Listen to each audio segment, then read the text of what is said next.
In this video, I'm going to discuss two different types of photographers for real estate.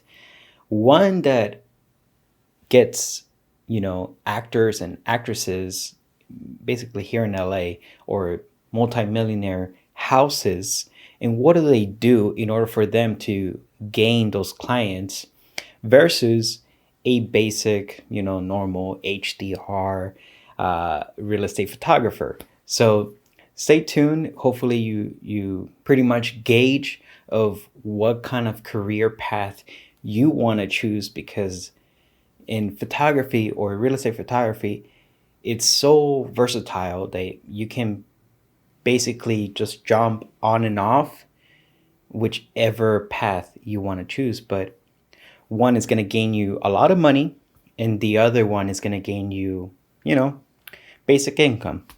So yeah, now let's continue on with this video. Hi, my name is Daniel. I've been a real estate photographer now for 3 years, going on to 4, I think, pretty soon. Not sure, I lost track of time, especially in 2020. I don't know if to announce that year or not, but it's okay. So I've been in this game, and a little background of myself is I like to pretty much observe what everybody else is doing. That's one of the key main ingredients that I have. I think that is to my advantage.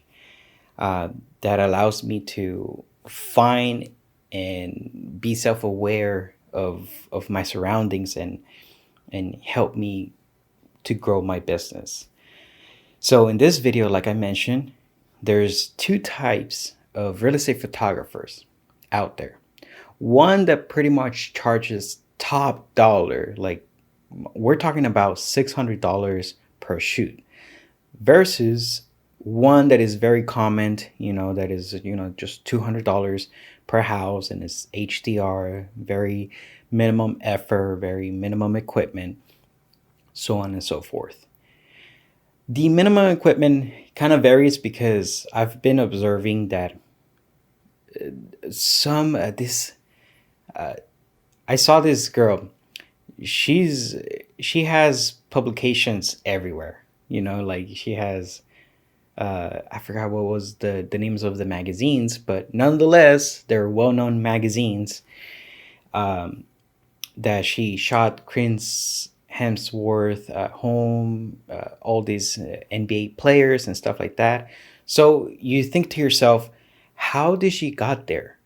How did she make it, to that level? And it's due to her, one, I think, professionalism, two, mannerism, two as well. That has heavily involved into somebody's business. I mean, if you go in with a stick up your ass, you're not gonna get anywhere, and I wish I can be something like that, but sometimes it pisses me off where, they tell you what to do and stuff like that. It bothers me. I'm only human. And at the end of the day, I ask them, like, do you hire me because you wanna, want me to follow your directions, or do you want to hire me because you like my quality of photos?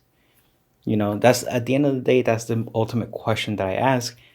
And some of them, they take it lightly, some of them they don't, but it is what it is. So that comes very heavy into the role that you're playing with.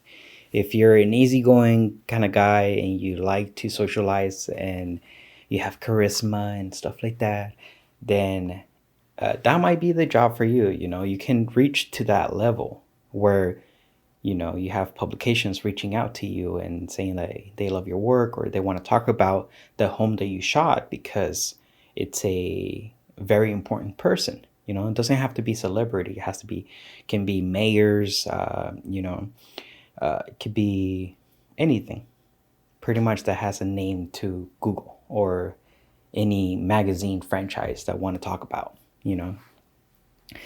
So that's one of them. Like if you really want to go to that route and charge top dollar, then yes, go with all the equipment, all the bells and whistles. You need flash ambient for sure in order for you to get that quality. you know Two, you need to have the charisma, the easygoing kind of type of guy, um, that likes to socialize, that likes to smile a lot, and stuff like that, and target the high profile real estate agents out there. And lastly, I think it's just contacts. Contacts of you know the bigger the contacts. I forgot what I was gonna say, in fact.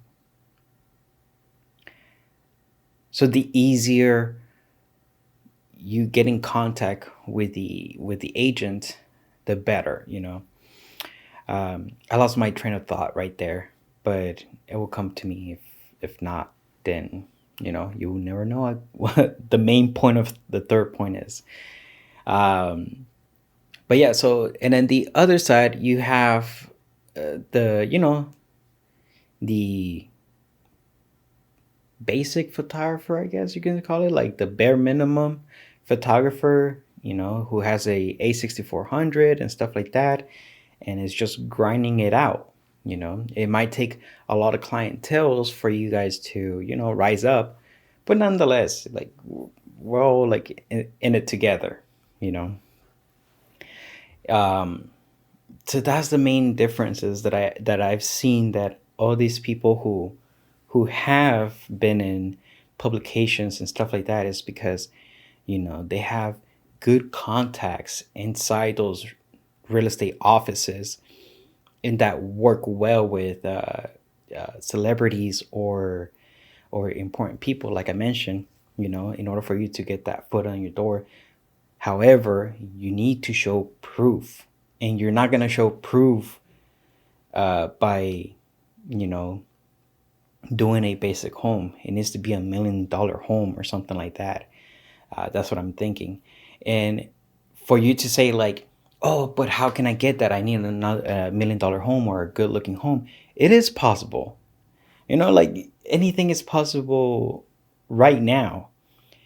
All you have to do is pretty much not give completely of a discount. And that's something that I will get onto another video.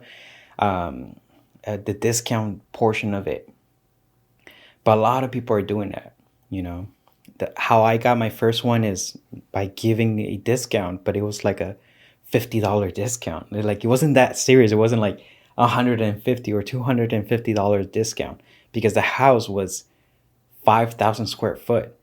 So no, I'm not gonna do that. And I explained that to them, saying it's a lot of work. It's a lot of hours that I need to be inside, and therefore I need you to pretty much meet me in the middle. The most that I can do is $50. That's what I told them, and until they say they budge and they say yes. So that's how I got my first $1 million home. And then, however, I wished this. It's not a regret, but it was empty either way, so it doesn't really matter. Uh, I wish I would have practiced a little bit of the flash ambient right there and then, but it is what it is.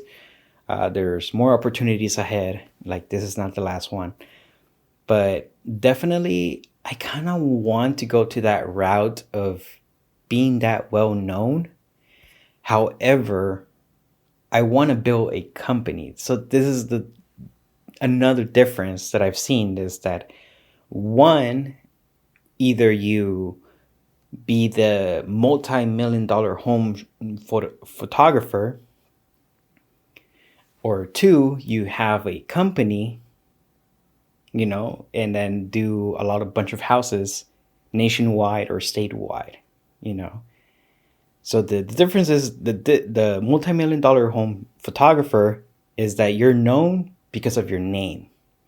The other one is you're known because of the company.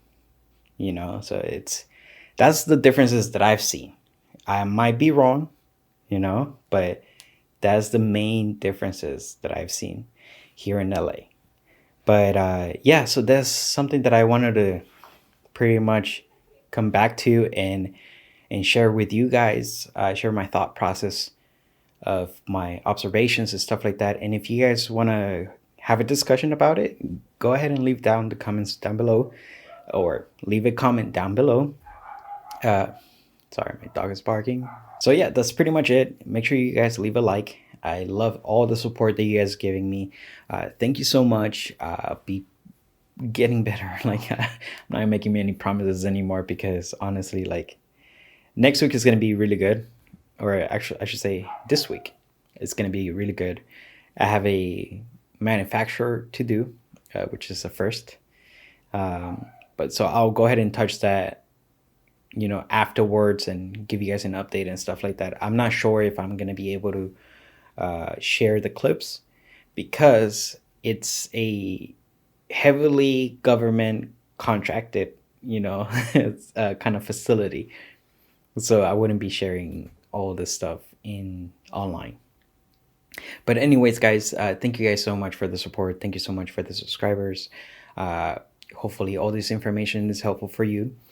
And like I mentioned, I make these videos to help you guys out for marketing, business, how to beat your competition pretty much, because I think we're in a world where everybody has a chance now. All right, guys. Thank you guys so much for watching. See you guys on the next one.